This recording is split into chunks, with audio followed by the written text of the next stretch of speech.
Seeing a woman and baby in a collapsed cabin, the cowboy dug them out with his bare hands. The storm had been strong and loud all through the night. The wind did not stop even for a moment. It moved across the land like a wild animal, pushing against everything in its way. Trees bent low, fences broke apart, and loose wood flew into the air. The sky had been dark, filled with heavy clouds, and no stars could be seen. By morning, everything was quiet again. Too quiet. The land looked tired, like it had gone through a long fight. Dust still hung in the air, and the smell of broken wood and wet earth filled the open space. Nothing moved. Even the birds were silent. Elias Carter rode slowly across the plain. He was a quiet man, used to long rides and empty roads. His horse walked carefully, step by step, as if it also felt something was not right. Elias looked around. He had seen storms before, but this one had left behind more damage than usual. Fences were lying flat on the ground. A wagon wheel was broken near the road. Pieces of wood were scattered everywhere. He pulled the reins gently and slowed his horse even more. Something about this place made him alert. Then, in the distance, he saw it. A cabin. Or what was left of it. It stood near a small group of trees, but now it was no longer standing. The roof had fallen in. The walls had broken apart. The whole place looked crushed, like it had been stepped on by something huge. Elias stopped. He stared at it for a few seconds. "Doesn't look good," he said softly to himself. He knew cabins like that were often home to families, people who lived far from towns, people who depended on themselves. He clicked his tongue and guided his horse toward it. As he got closer, his horse began to act strangely. It shook its head and moved its ears back. Elias noticed this at once. His horse was calm most of the time. It did not react like this without a reason. "Easy now," Elias said, patting its neck. The closer they got, the stronger the feeling became. The place felt wrong. Elias got down from his horse and tied the reins loosely to a broken fence post. He stepped forward slowly, his boots crunching on dry dirt and broken wood. The cabin was worse up close. The front wall had fallen inward. The roof had collapsed completely. Thick wooden beams lay across each other, heavy and still. There was no sign of movement, no smoke, no sound. For a moment, Elias thought he had come too late. He took a deep breath and looked around again. Then he heard it. At first it was so soft that he almost missed it. A small sound. He stood still. His eyes narrowed. There it was again. A cry, very faint, very weak, but real. Elias moved quickly now. "Hello," he called out. "Anyone there?" No answer came back. Only the same weak sound, coming from somewhere under the broken wood. His heart began to beat faster. "They're alive," he whispered. Without wasting another second, Elias stepped over a fallen beam and moved closer to the center of the wreckage. He bent down and placed his hand on a piece of wood, pushing it slightly. It was heavy, too heavy to move easily. But he didn't stop. He got down on his knees and started clearing smaller pieces first. Broken planks, loose boards, dirt, and dust. He threw them aside quickly, not caring where they landed. The cry came again. This time, it sounded weaker. "Hold on," Elias said, even though he wasn't sure if anyone could hear him. "I'm here." His hands moved faster. Splinters dug into his skin, but he ignored the pain. Dust covered his clothes and face, making it hard to breathe, but he kept going. Every second mattered. He paused for just a moment, listening carefully to find the exact place the sound was coming from. Then he shifted his position and began digging in a new spot. A large beam blocked his way. He tried to lift it, but it did not move. He adjusted his grip and pushed harder, using all his strength. The wood creaked slightly. Elias clenched his jaw and tried again. Slowly, the beam moved just enough for him to slide smaller pieces out from underneath it. He worked without stopping. No plan, no tools, just his hands and his will. The cries were still there, faint, but alive, and that was enough for him to keep going. Elias did not stop. His hands kept moving, fast and steady, even as they grew tired. The wood was heavy, and the dust made it hard to see clearly. But he stayed focused. The weak cry was still there, and that sound pushed him forward. He cleared away more broken pieces, throwing them to the side. His breathing became heavier, but he did not slow down. Every moment felt important. He knew whoever was under the wreckage did not have much time. "Hold on, I'm getting there," he said again, his voice low but firm. He paused for a second and listened carefully. The sound came from just ahead, under a pile of thick wooden boards and part of the fallen roof.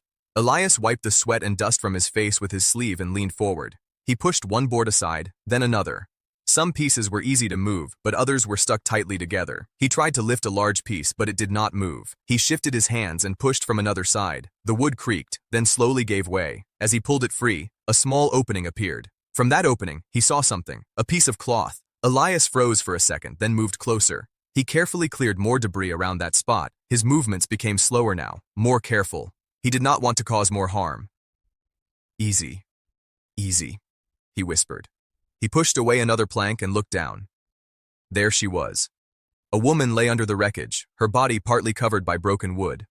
Her face was pale, and her eyes were closed. She was not moving. For a moment, Elias felt a sharp worry in his chest, but then he saw her chest rise slightly. She was breathing. Relief passed over him, but he knew the danger was not over. He noticed something else.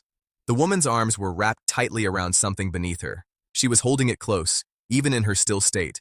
The faint cry came again. Elias understood at once. "There's a baby," he said softly. His heart began to beat faster. He worked more carefully now, clearing the wood around her arms first. He removed small pieces, one by one, making space. He did not rush, even though he wanted to. He reached down gently and touched her shoulder. "Ma'am, can you hear me?" he asked. There was no answer. She did not move. Elias took a slow breath and focused again. He needed to free them both safely. A heavy beam lay across her back. It was not pressing down fully, but it blocked her from moving. Elias knew he had to lift it. He stood up slightly and placed both hands under the edge of the beam. He tested its weight. It was heavy, but not impossible. He tightened his grip and pushed upward with all his strength. The beam lifted just enough. Quickly, he used one knee to support it and pulled out more broken pieces from beneath. His arms trembled from the effort, but he did not let go. After a few seconds, he managed to shift the beam enough to move it aside. It fell with a dull sound onto the ground next to him. Now the woman was freer. Elias knelt again and cleared the last pieces around her. Then, very gently, he helped lift her upper body. Her arms were still wrapped tightly around the small bundle she was protecting. "All right, I got you," Elias said softly. He carefully moved her arms just enough to see inside. A baby, wrapped in cloth. Small. Quiet, except for the soft cries. The baby was alive.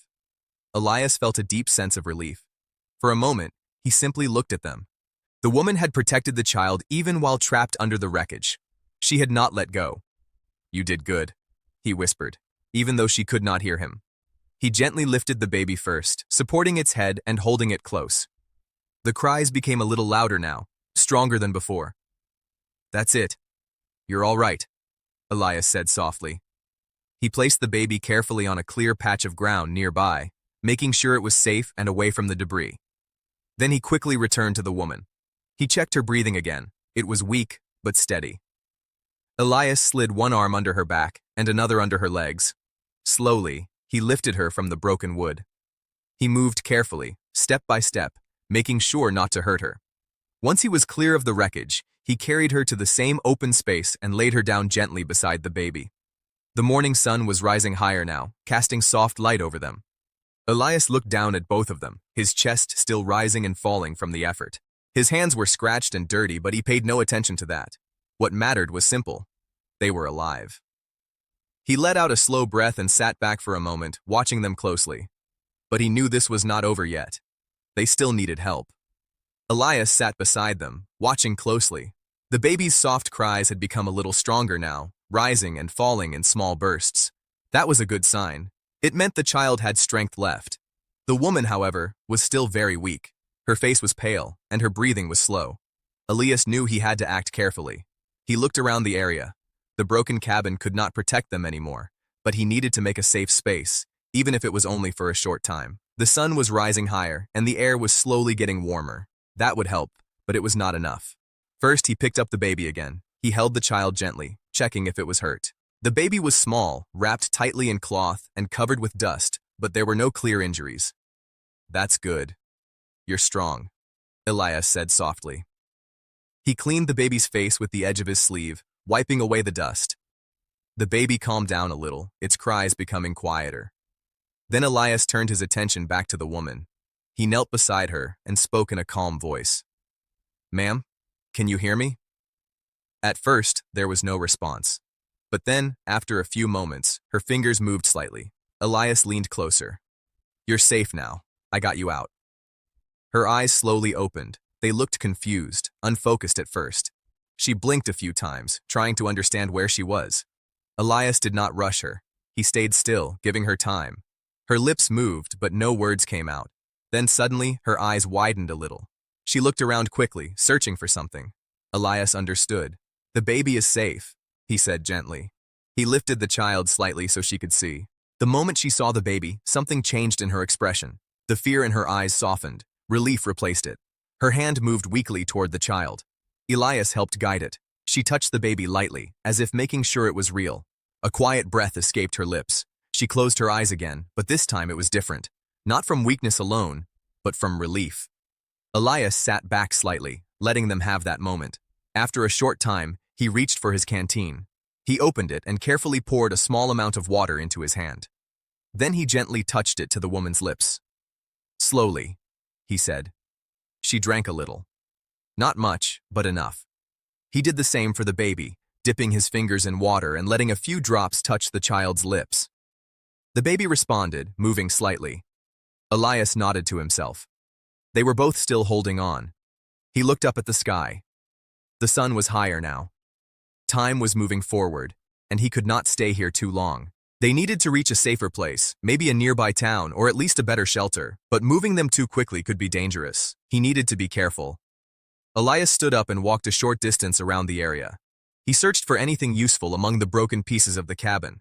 After a few minutes, he found a blanket that was only slightly damaged. He shook the dust off and brought it back. He spread it on the ground and gently moved the woman onto it, making her more comfortable. Then he wrapped part of it around the baby to keep the child warm. The woman opened her eyes again, watching him quietly now. She still looked weak, but more aware than before. "You're going to be all right," Elias said calmly. "We just need to rest a little, then we'll move." She tried to speak again, but her voice was too soft. Elias shook his head slightly. "Don't try. Save your strength." She nodded faintly. For a while, everything was quiet again. But this time, it was not the heavy silence from before. It felt calmer, safer. Elias stayed close, keeping watch. His eyes moved across the land, always alert. Out here, anything could happen, and he was responsible for their safety now. The baby made a small sound, and Elias looked down. The child's eyes were half open now, moving slightly. "That's right. Stay with us," he said gently. The woman turned her head slightly toward Elias. There was a question in her eyes, even without words. Elias understood what she wanted to know. "You're safe," he repeated. "I'm not going anywhere." Her eyes stayed on him for a moment longer. Then she relaxed slightly, trusting his words. Time passed slowly under the warm sun. Elias knew the hardest part, getting them out of the wreckage, was done. But the journey ahead would still need strength and patience. He adjusted the blanket once more, making sure both the woman and the baby were comfortable. Then he sat beside them again, quiet and steady. He was not a man of many words, but in that moment, his actions had already said enough. The sun was now high in the sky, spreading warm light across the open land. The broken cabin stood behind them, quiet and still, like a memory that had already started to fade. Elias knew they could not stay there any longer. The place was not safe, and they needed better shelter, food, and proper care. The nearest town was not close, but it was the only choice. He looked down at the woman and the baby.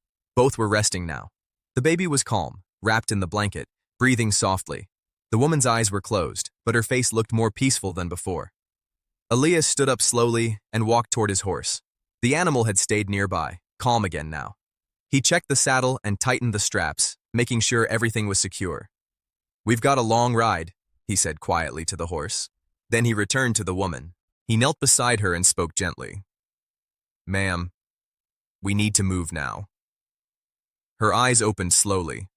She looked tired, but she understood. She gave a small nod. Elias helped her sit up carefully. She was weak, so he supported her, making sure she did not lose balance. Then he picked up the baby and placed the child gently in her arms. She held the baby close, just like before, but now with more awareness. Her hands were still weak, but her grip was careful and protective. Elias brought the horse closer and helped her stand. It was not easy. She almost lost her balance once, but Elias held her steady.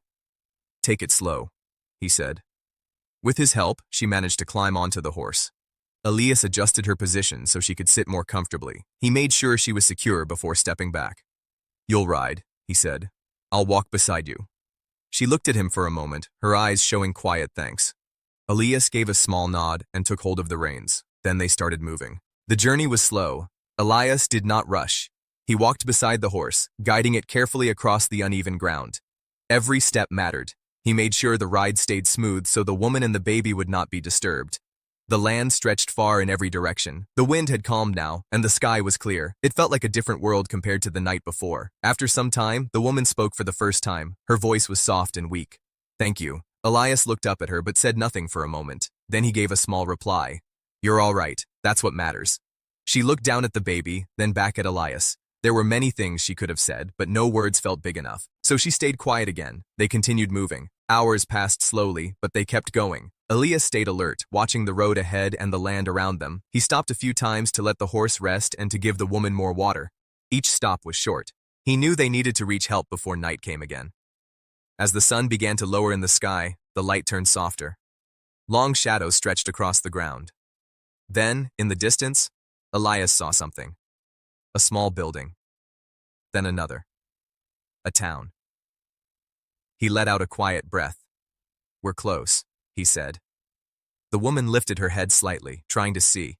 When she noticed the shapes in the distance, a small sense of relief appeared on her face. Elias guided the horse forward with a little more energy now. As they reached the edge of the town, a few people noticed them. They saw the tired horse, the weak woman, and the baby in her arms. At once, help came forward. People asked questions, offered water, and brought blankets. Someone ran to call a doctor. Elias stepped back slightly, letting them take over. The woman looked at him one last time before being helped down from the horse. Her eyes were clearer now, filled with quiet gratitude. "Thank you," she said again, a little stronger this time. Elias gave a small nod. No big words. No need. He watched as they were taken inside, safe at last. For a moment, he stood there, still and silent. Then he turned back toward his horse. The road was waiting again. Elias mounted his horse and looked once more at the town. What needed to be done had been done. Without another word, he turned and rode away, disappearing into the wide open land. The broken cabin was far behind now, but the lives he had saved would move forward, and sometimes that was more than enough.